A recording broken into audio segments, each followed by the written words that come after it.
Hello traders, you're welcome to this video. In this particular video, we are going to be discussing oscillators. Basically, we are going to be discussing oscillator indicators. Okay, now oscillator indicators are powerful tools. Let's just go through a little bit of explanation right before I add on the indicators to the chart. They're actually powerful tools that can help you as a trader to make better decisions in both trending and ranging markets. Now we have a variety of oscillators, and some of the most common oscillators include RSI, stochastic oscillators, and the MACD. So we're just going to be starting with the RSI. I'm just basically going to show you how it works and how to use it to enter trades in simple terms. All right, let us start with the RSI. Start with the RSI. So we've already talked about RSI before in previous videos. So RSI is basically a momentum oscillator that measures the speed and the change of price movements. Okay, it measures the speed and the change of price movements. Typically using a scale from 0 to 100, it helps you identify when an asset is overbought and when an asset is oversold. Above 70 level is overbought, below 30 level is oversold. Okay, now in an uptrend, when the market is going up, when it's an upward trend movement, for example, in this situation, RSI can help you to spot corrections because, for example, now when the RSI is in the overbought region and it starts pointing downwards, it can show a potential correction. Yes, but not necessarily a reversal, but a potential correction. And just like what happened here, you can see that the RSI entered overbought and it began to come down. As a result, the price corrected. It was just hinting that there was going to be a correction because the trend is actually bullish. So there was a correction after the hint from the RSI. Now, on the other hand, in a sell trend, right? The RSI can hint a potential correction as well. You can see as the RSI entered oversold, as it was going up, it showed a correction, right? This is a sell trend. So this is just a correction, not a reversal. Okay, so now in ranging markets, let's go to ranging markets. In ranging markets, if the RSI is moving sideways, that obviously shows that the market is ranging. You can see it was just moving sideways. So you might want to avoid entering a trade in a choppy market, in a ranging market like this. Yeah, because the direction is uncertain. Okay. So basically with the RSI, when the value is in the when the RSI is in the overbought, yes, you can decide to enter a sell after you get a confirmation. It's not good to just rely only on one indicator. So you might want to check for candlestick patterns or other forms of chart patterns, surprise action, or other indicators for additional confirmation, so that when the RSI is telling you to sell, you can confirm it from with other signals, right? When the RSI is pointing downwards from the overbought, yeah, you can decide to sell, and when it gets to the oversold, you can exit your sell. From the oversold, when it is pointing upwards, you can buy, and when it gets to the overbought, you can exit your buy. All right. Now let us look at the next on our list. Let us look at the next indicator on our list. Okay, I'm just gonna remove this RSI, right? And then add on the next list. The stochastic, right? The stochastic oscillators. Okay, stochastic oscillators, they compare a specific closing price to the price range over a certain period of time.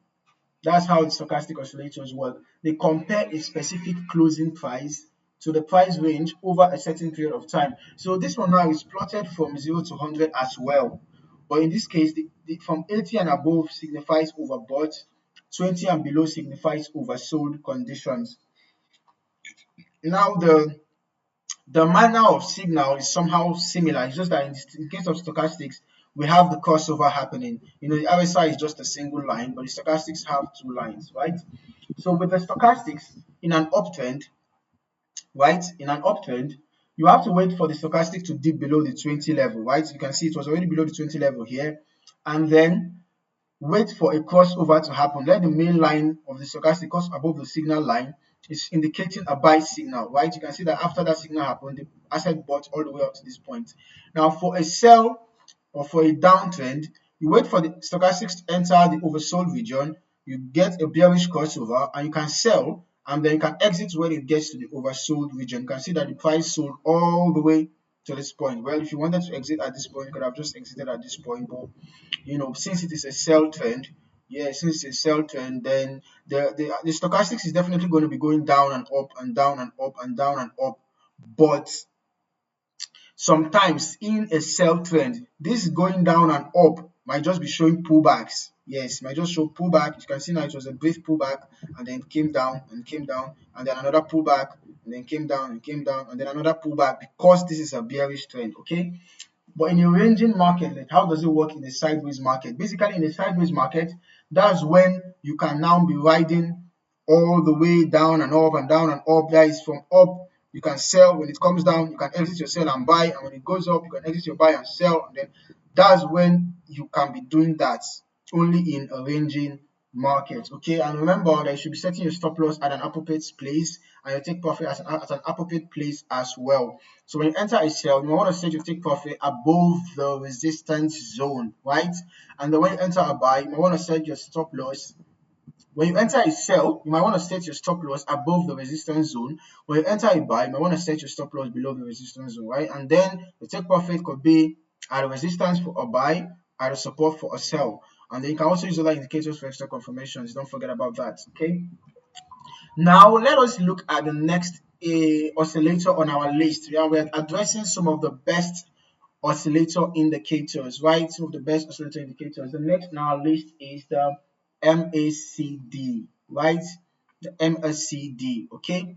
Now, the MACD is a trend following indicator, okay? It also gauges momentum, right?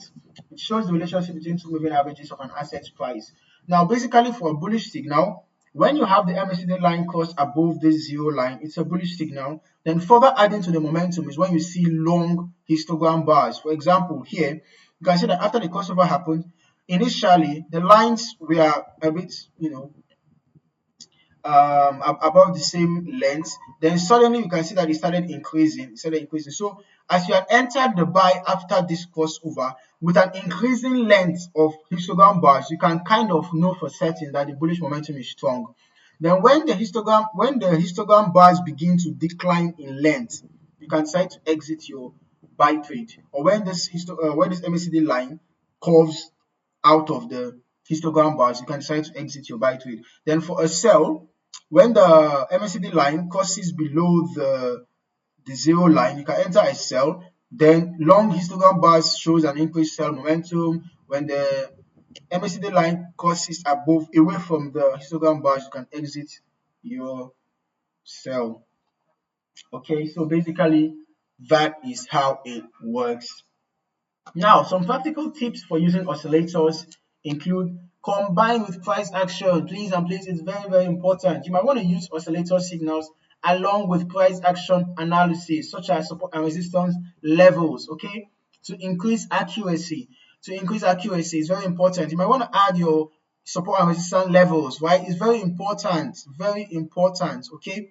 Support and resistance level, not hard to add. It's just look for points of rejection and just add your line there. And then you can also add trend lines, you know add trend lines. Trend lines can also help you when you are doing your analysis. Extra confirmation, right? Extra confirmation, okay? So that is it. And then try to avoid false signals, because in strong trends, oscillators can sometimes stay overbought or oversold for extended periods. That's the reason why when a trend is strong, do not be quick to exit or to enter the reverse signal when the momentum oscillator, or when the oscillator indicators enter the overbought or oversold regions. Yes, because when the trend is strong, sometimes the oscillator can remain in overbought for long. It can remain oversold for long because the trend is strong. So don't be so quick to enter the reverse trade, okay? Now, another thing is you can also use these indicators for spotting divergence. We've talked about divergence in previous videos. You might want to check it out. So you can look for divergence between the price and the oscillator. If the price is making new highs but the oscillator is not, this could signal a weakening trend and potential reversal. Okay, so by using RSI, stochastic, and MACD to spot overbought and oversold conditions, identify trend reversals, and fine-tune your entry and exit points, you can make more informed and confident trading decisions in both trending and ranging markets. Okay, so I hope you found this video insightful. Kindly like and subscribe for more trading insights. Cheers and happy trading.